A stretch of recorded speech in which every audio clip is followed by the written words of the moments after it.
एक बार भगवान विष्णु जी जब शेषनाग पर बैठे बैठे बोर होने लगे थे तो उन्होंने मन ही मन धरती लोक पर विचरण करने का विचार बनाया। क्योंकि उन्हें इस लोक में आए बहुत समय हो चुका था तो उन्होंने धरती पर आने की तैयारी शुरू कर दी। स्वामी को तैयार होता देखकर माता लक्ष्मी ने उनसे पूछा, आज सुबह सुबह कहाँ जाने की तैयारी हो रही? भगवान विष्णु जी ने उन्हें अपने धरती लोक जाने से संबंधित यात्रा के बारे में बताया, जिसके बाद माता लक्ष्मी ने उनसे कहा, स्वामी क्या मैं भी आपके साथ चल सकती हूँ? भगवान विष्णु जी ने कुछ पल सोचा और कहा, हे देवी, तुम चल तो सकती हो, परंतु एक शर्त पर कि तुम धरती लोक पर जाकर उत्तर दिशा की ओर बिल्कुल मत देखना। माता लक्ष्मी इस बात से तैयार हो गईं। प्रातःकाल माता लक्ष्मी और भगवान विष्णु जी धरती पर पहुँचे। उसी समय सूर्य देवता का आगमन हुआ। धरती की सुंदरता देखकर माँ लक्ष्मी अत्यंत प्रसन्न हुई और भगवान विष्णु जी को दिया हुआ वचन भूल गईं। धरती को देखते देखते कब उत्तर दिशा की ओर देखने लगीं, उन्हें पता ही नहीं चला।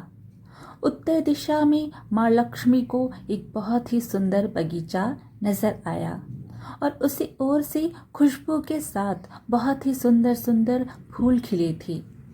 यह एक फूलों का खेत था। माँ लक्ष्मी बिना कुछ सोचे समझे उस खेत में चली गईं और एक फूल तोड़ लिया। जब माता लक्ष्मी भगवान विष्णु जी के पास आईं तो भगवान विष्णु जी के आंखों में आंसू आ गए।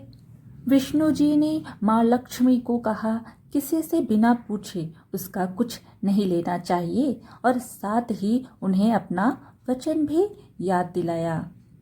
माता लक्ष्मी को अपनी भूल का पता चला तो उन्होंने भगवान विष्णु जी से अपनी भूल की माफ़ी मांगी।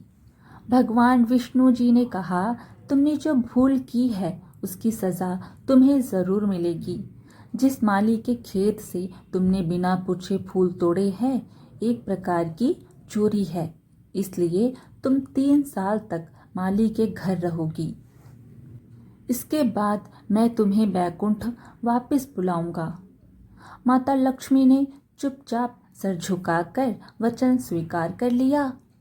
माता लक्ष्मी एक गरीब लड़की का रूप धारण करके उस माली, जिसका नाम माधव था, की झोपड़ी पर जाती है, जहाँ वो देखती हैं कि वो बेचारा माली उस टूटी फूटी झोपड़ी में अपनी पत्नी, 2 बेटों और 3 बेटियों के साथ रहता था।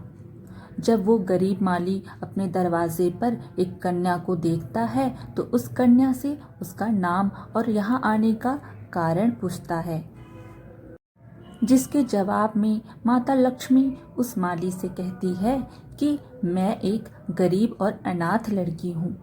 मैंने बहुत दिनों से कुछ भी नहीं खाया है। मुझे कोई काम दे दो और मैं तुम्हारे घर का भी काम कर दूंगी। बस मुझे अपने घर के कोने में आसरा दे दो। उस गरीब लड़की की ये बातें सुनकर उस माली को दया आ गई और उस माली ने माता लक्ष्मी को अपनी झोपड़ी में जगह देते हुए कहा कि वो जो भी रूखा सूखा अपने घर वालों को खिलाता पिलाता है, कपड़े पहनने को देता है, वैसे ही सुविधा उस गरीब कन्या को भी देगा।